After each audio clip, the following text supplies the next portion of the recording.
Pencarian kapal selam wisata ekspedisi Titanic masih dilakukan dan dipimpin langsung oleh penjaga pantai Amerika Serikat untuk menyelamatkan 5 orang yang diketahui berada di dalam kapal selam bernama Titan tersebut.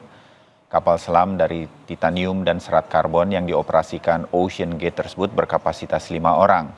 Saat hilang kontak, selain kapten, kapal ini juga mengangkut seorang traveler terkenal asal Inggris, juga ada 2 anggota keluarga pebisnis asal Pakistan, dan seorang ahli bangkai kapal Titanic. Kapal ini hilang di daerah terpencil di mana Titanic menabrak gunung es dan tenggelam pada tahun 1912. Ahli menyebutkan misi penyelamatan ini sangat menantang.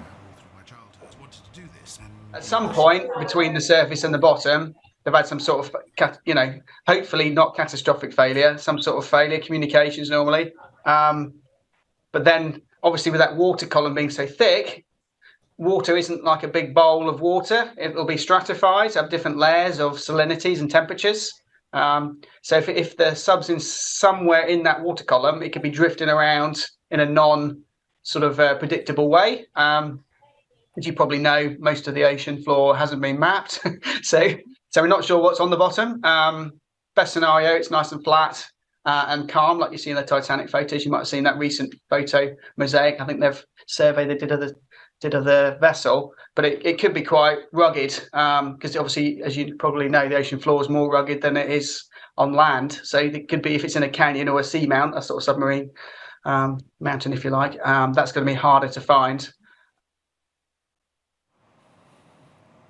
Awak kapal selam Titan kehilangan kontak dengan kapal induknya setelah menyelam ke dasar Samudra Atlantik untuk melihat puing dari kapal Titanic. Kapal induk yang membawa kapal selam Titan berangkat dari St. John's, Newfoundland, Kanada, 16 Juni 2023 lalu.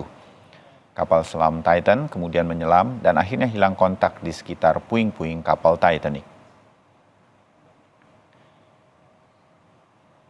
Pencarian kapal selam Titan yang membawa 5 orang penumpang atau awak ini terus dilakukan. Tim pencari kesulitan melacak kapal selam Titan karena dasar Samudra Atlantik mencapai kedalaman 3.810 meter.